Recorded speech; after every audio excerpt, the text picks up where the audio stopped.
మొదలెట్టేసేద్దాం మళ్ళీ అర్ధరాత్రి మధ్యలో తెరువులాగా ఐడియాలు వీడియోలు వ్యూస్ న్యూస్ ఇదంతా ఎందుకు కానీ ఆ శివాజీ నటుడు వేరే కాదు నటుడు శివాజీ తన మీద కుట్ర జరుగుతుందని కుట్ర జరిగిందని జూమ్ మీటింగ్లు పెట్టుకుని మరి తన కెరీర్ బిగినించి ఉన్నవాళ్లే తన మీద ఇంత అసూయ ఉందా అనుకున్నానని అంటూ ఏదేదో చెప్పకొచ్చాడు.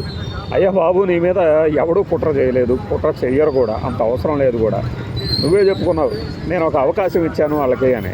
వాళ్ళు అంటే ఎవరు పర్టికులర్గా ఉండరు నాయన. ఈరోజు నీకు వ్యతిరేకంగా మాట్లాడిన వాళ్ళే రేపొద్దున ఇంకొకళ్ళకి వ్యతిరేకంగా మాట్లాడుతూ నిన్ను సమర్థిస్తారు. సోషల్ మీడియా పులులు అంటే అలానే ఉంటారు. కాబట్టి నువ్వేదో చాలా నీ స్థాయిని ఎక్కువగా ఊహించుకుంటూ, నిజమే స్థాయి గురించి మాట్లాడితే ఎవరికైనా బాధగానే ఉంటుంది. శివాజీకి నిజంగానే కాస్త కూస్త స్థాయి ఉందిలే, కానీ రాజకీయంగా అయితే నీకు సున్నా స్థాయి, అదైతే నువ్వు అంగీకరించు. మాట్లాడటం విజ్ఞానం వీటి పక్కన పెట్టు, వీటి విషయంలో స్థాయిలు ఉండవు.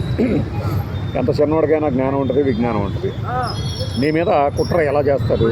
నువ్వు మాట్లాడిన 10వ గంట లోపు మహిళా కమిషన్ సీరియస్గా స్పందించింది. ఈ మధ్యలో కుట్ర ఎవడు చేసాడు మరి? మహిళా కమిషన్ స్పందించడానికి ఎవడన్నా కుట్ర చేసి ఫోన్లు చేసి చెప్పారా? కాదు కదా. నువ్వు చెప్పే తొక్కలో డిస్కషన్ల విషయంలో ఏదైనా జరిగితే జరగండొచ్చు, కానీ ఏది వ్యూస్ పెంచుకోవడానికి శివాజీ కరెక్ట్ అని శివాజీ కాదని రెండు వీడిపోయి మాట్లాడుకుంటారే, వాటి విషయంలో కరెక్ట్ అయ్యి ఉండొచ్చు. అంతేగాని ఏదో నా మీద కుట్ర చేశారు, కుట్ర జరుగుతుంది, అందరికీ తెలుసు, గట్టిగా అడిగామనుకోండి మీ అందరికీ తెలుసు భయ్యా అంటాడు. ఈ మధ్య పెద్దవాడికి అలవాటైపోయింది కదా, నన్ను టార్గెట్ చేశారు, నన్ను ఏదో చేసేస్తారు, నా ఛానల్ మూసేస్తారు అనుకోవటము, తర్వాత నా మీద కుట్ర జరుగుతుందని చెప్పడము. కుట్ర నీ మీద జరగాల్సినంత అవసరం లేదు. అసలు ఈ విషయం అంతా ఇది కాదు. ఈ ఎపిసోడ్లో నాగేంద్రబాబు వచ్చి శుద్ధులు చెప్పడమే తమాషాగా ఉంది. ఎందుకంటే పద్ధతిగా ఉండండి, పద్ధతిగా చేయండి, చెడు సవాసాలు చూడవద్దు అని చెప్పు, పద్ధతిగా ఉంటుంది అని ఆయన చెప్పడం కొంతమందికి నవ్వు వస్తుంది, నాకు నవ్వు వచ్చింది. ఎందుకనేది మీ అందరికీ తెలుసు. అంటే ఒక ఇష్యూ జరిగినప్పుడు ప్రతి వాళ్ళు వాళ్ళ స్టేక్ తీసుకుంటారు. వాళ్ళ వ్యూస్ చెప్పడం ద్వారా ఇప్పటికే వాళ్ళకు ఉన్నటువంటి మాధ్యమాలని ఇంకాస్త బలం పెంచుకోవాలనుకుంటారు. అది తప్పేం కాదు. కానీ నా మీద కుట్ర జరుగుతుంది, నేను రైతు బిడ్డని, నాకు 30 ఎకరాలు ఉంది, నేను వ్యవసాయం చేసుకుంటా అంటే నీకు ఎవడన్నా అడ్డం పడ్డాడా వ్యవసాయం చేసుకోకుండా? ఏ తెలుసుద్ది, వ్యవసాయం తెలుసుద్ది.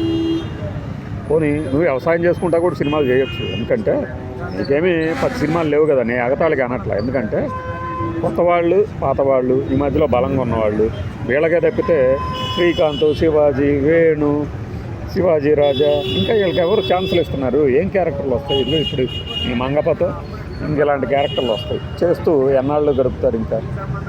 ఇంకెన్నేళ్ళు వస్తాయి చెప్పండి ఆఫర్లు? అందుకని వ్యవసాయం చేస్తూ సినిమాలు కూడా చేయండి, నష్టమే లేదు, తప్పు కూడా కాదు, అసలు మంచిది కూడా, నెసెసిటీయే కాదు, అవసరం కూడా అన్నట్టు రాఘోపాలరావు గారు. చేయండి, వ్యవసాయం చేయండి, పంట పండించండి. అప్పుడు రైతుల కష్టం తెలుసుద్ది. రైతుల పట్ల అన్ని రకాల ప్రభుత్వాలు ఎలా వ్యవహరిస్తున్నాయో మీకు తెలిసి వచ్చింది. ఓకేనా? కుట్ర అనే పదాన్ని పదే పదే వాడద్దు, అలానే త్యాగం అనే పదాన్ని కూడా. ఇప్పుడు ఎవరైనా ఒక స్థాయికి ఇతను ఇలా మాట్లాడాడు, ఇలా మాట్లాడటం తప్పు ఒప్పు అంటున్నారంటే ఒక స్థాయికి వచ్చినట్టే. కానీ నీ స్థాయి ఎంత అని అడుగుతున్నారంటే వాళ్ళని వదిలేసి. ఎందుకంటే మనం కూడా అట్లా చాలా రోజులు మాట్లాడి ఉంటాం. ఒక సీఎంను కూడా మాట్లాడాం, ఆయన స్థాయి అంతా, ఆయనకి ఏం అవసరం అది ఇది. కాబట్టి శివాజీ మరీ ఎక్కువగా ఆవేశపడకుండా, ఆవేశం అన్ని విధాల అనర్థం నాయన రాఘోపాలరావు అని గుమ్మడి గారు చెప్పిన డైలాగ్ ఒకటిసారి గుర్తు తెచ్చేసుకొని హ్యాపీగా పడుకో. నువ్వు పడుకుంటే హ్యాపీగా నీ జోలు ఎవరు రారు. నువ్వు ఎవరికి రిటర్న్ గిఫ్ట్లు ఇవ్వాల్సిన అవసరం లేదు. వాళ్ళు అదే పనిగా శుద్ధులు చెప్పాల్సిన అవసరం వాళ్ళకి లేదు.